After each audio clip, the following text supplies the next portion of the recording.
When I woke up, I was in a good mood. A better mood than the mood I was in for the past few days. I got out of bed and got ready for school. I got ready the same way I always got ready. I get dressed, make my breakfast, brush my teeth, and then I leave for school. But today it felt like I was going somewhere else. A place where I can just relax and leave all my woes behind. I looked at my surroundings while walking.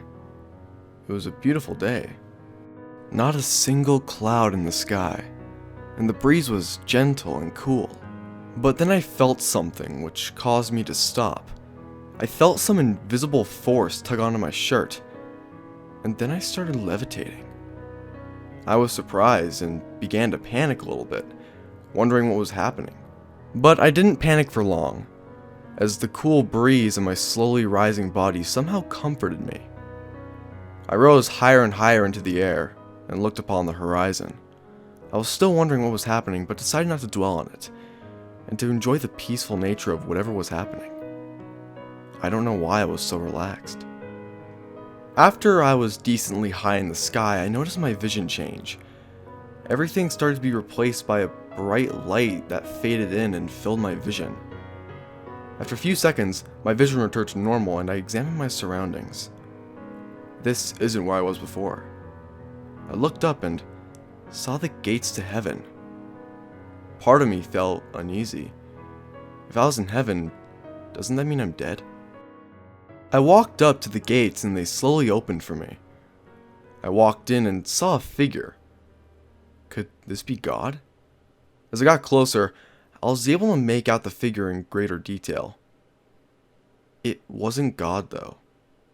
It was someone else. The closer I got, the more it became apparent. It was Mr. Cottard. He turned around to face me and was silent. Mr. Cottard? I asked in disbelief. What's going on? I didn't get a response. He just continued staring at me. I began to hear a ringing sound that got louder and louder, and my surroundings slowly got more and more distorted. Mr. Cottard stared at me for a few more seconds and finally spoke. Life's short. It's an illusion. I woke up to the mechanical sounds of my eye speculums opening. It was all a dream. I looked around and saw Robert and Elijah sitting next to me, strapped to their chairs with their eyelids forced open. Nothing had changed. I saw Mr. Cottard standing at the front of the room. "Alright, how'd you all sleep?" Mr. Cottard asked. Nobody responded. Alright, well anyway, I'm gonna show you that video now. Mr. Cottard went to his computer and brought the video up on the smartboard. This video is an interview that the TTC did with a man who discovered the truth, Mr. Cottard explained. Mr. Cottard played the video while he stood to the side. The video started with a black screen until it cut to a man sitting in a chair in an empty room. The room was dimly lit and looked somewhat dirty. The man's face was censored, and a date could be seen at the top left of the video, reading May 12th, 1996. The man just sat in the chair, as if he was waiting for someone. After a few seconds, a door opened off screen, and a man in a suit walked into the room with a clipboard. "Mr. Redding?" the man asked as he sat in a chair in front of who I assumed to be Mr. Redding. "Yes," Mr. Redding replied, and the man in the suit nodded. "Alright, well, my name is Dr. Fuels. I'm gonna ask you a few questions if that's alright with you," he explained. Mr. Redding accepted, and Dr. Fuels began his interview. "Would you mind telling me when you were born, please?" August 27th, 1965. Alright, and where were you born and where do you currently reside? I was born in Pittsfield, Massachusetts, and I moved to Denver in 1984. Alright, what's your profession? I'm a microbiologist. Okay, and when exactly did you discover the truth? Please specify month, day, and year. It was September 8th, 1995. Alright, and what exactly did you realize that helped you learn the truth, and what were you feeling? I realized that physical properties as well as human organs are not possible, and that whenever you see a so-called organ, it would be visible when you look at it, but it will vanish when you look away. The best way I can describe it is hallucination. Alright, and what were you doing when you realized this? Well, I was studying an organism, and I looked away for a moment and looked back, and it seemed to have disappeared. But it reappeared after a few seconds. I mean, I suppose you can think of it as some type of lag, I guess. Has this realization affected your psychological condition at all? I wouldn't say it has. I mean, it was a little bit confusing and strange when I first learned the truth, but, I mean, that's all really. Dr. Fuels asked a few more questions and finished the interview. He thanked Mr. Redding for his time and the video ended. Mr. Cottard stood at the front of the class and simply looked at us. He knew. He knew that we wanted to get the hell out of there and go home. But I think that a part of him emphasized of us.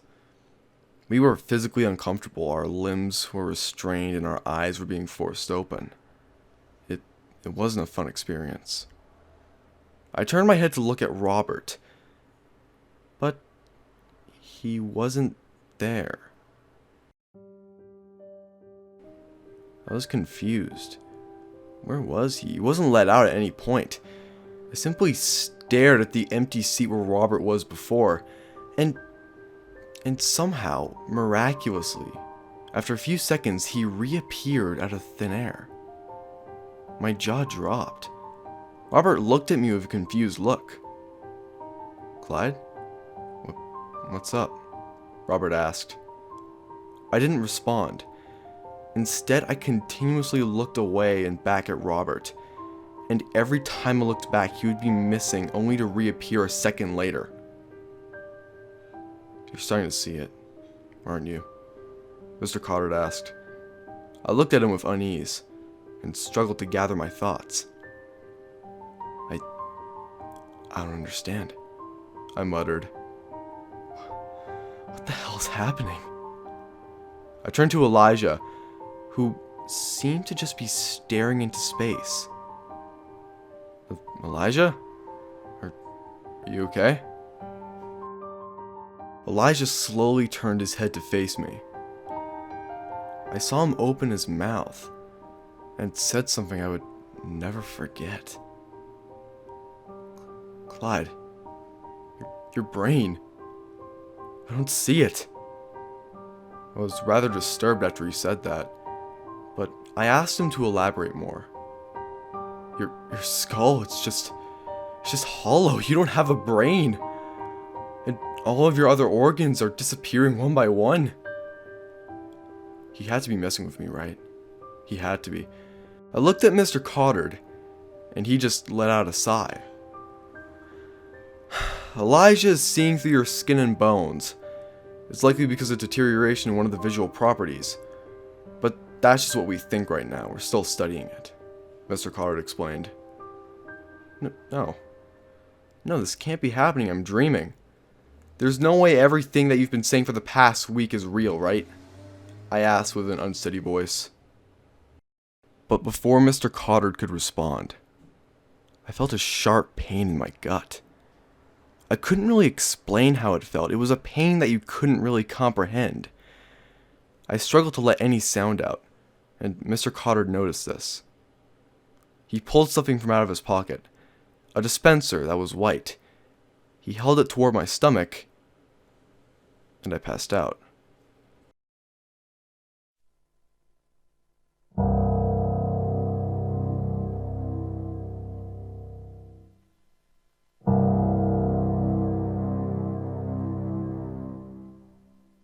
I woke up in a hospital room. As my vision adjusted, I noticed that I was hooked up to various machines. I felt rather weak, and my stomach still ached a bit. After a few seconds, I saw the door open, and saw a familiar face. Oliver Rich. He was one of the businessmen who came to my house and spoke to us when we first woke up at the TTC. "Hello, Clyde. How are you feeling?" he asked me as he entered the room and stood beside the bed. What happened?" I asked. Oliver began to explain. "Something happened to you, Clyde. Something that we have never encountered before. That pain you felt in your stomach was actually your stomach dematerializing. But we were able to recover it." I was stunned. This was insane and scary. "So, my stomach was disappearing?" I asked. "Yes, it was. Why was it disappearing? Well, it's not very well understood. And it had never happened until now. We have teams researching this as we speak." I had nothing to say. I didn't know what to believe anymore. One part of me realized that everything Mr. Cottard had said was right. But on the other hand, I refused to believe that my entire life had been an illusion. "Look, I understand you're going through a lot at the moment, but for your own safety, we're going to give you this." Oliver reached into his pocket and pulled out the white dispenser, similar to the one Mr. Cottard had used on me. Oliver handed it to me and began to explain. "This is the physical property recovery device. To use it, hold the sensor bar towards the disintegrating area and hold the button down for 3 seconds. We strongly recommend that you take it." I took a closer look at the device and looked back at Oliver. "What if anybody asks about it?" I asked. "We'll handle it," Oliver responded reassuringly. Oliver looked over at a clock in the room. It read 3:15. It was around the time that we would have been dismissed from school. Oliver looked back at me. "Oh, looks like it's time for you to go home," Oliver explained as he brought out an immobile dispenser and held it towards my forehead. Oliver uttered one last thing before he pressed the button, though. "Have a good weekend." And then everything went black.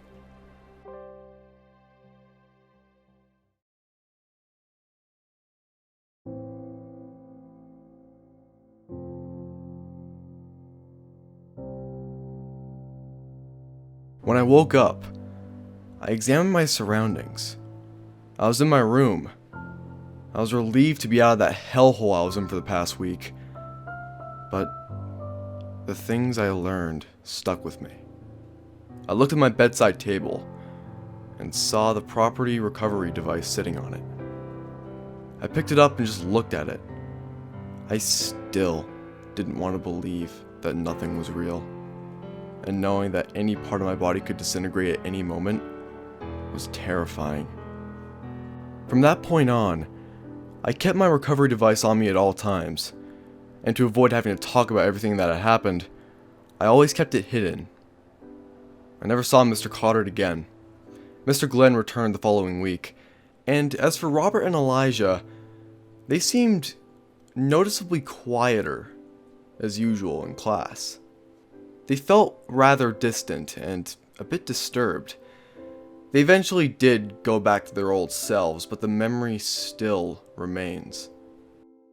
It took me a few weeks to fully believe that reality itself doesn't exist, and it took me even longer to accept these facts. As for my mother, she was okay when I returned home. She didn't seem to remember anything about her being rendered unconscious, and didn't have any memory of seeing Adrian or Oliver. As of now, I'm 30. This all happened 18 years ago, but it's still fresh in my mind. I haven't had to use my recovery device yet, but I still have it on me regardless. I'm also suspecting that the TTC is spying on me. It seems that whenever I go to a public place, there's a man in a business suit occasionally catching a glimpse of me from afar. I suppose this is to make sure I don't tell anybody about my experience, but, I personally don't care at this point. People always seem to be looking for the true meaning of life. An answer to the question that's been on the minds of nearly every human being. Why are we all here? Is there a purpose for existence? Is there a reason? Well, 18 years ago, I found that answer. And it's simple. There is no existence. Everything you know, every memory you've recorded, every belief, thought, and idea is all fabricated. If you haven't been convinced by those around you, don't worry. You'll soon find out for yourself. Everyone will soon find out for themselves. Everyone.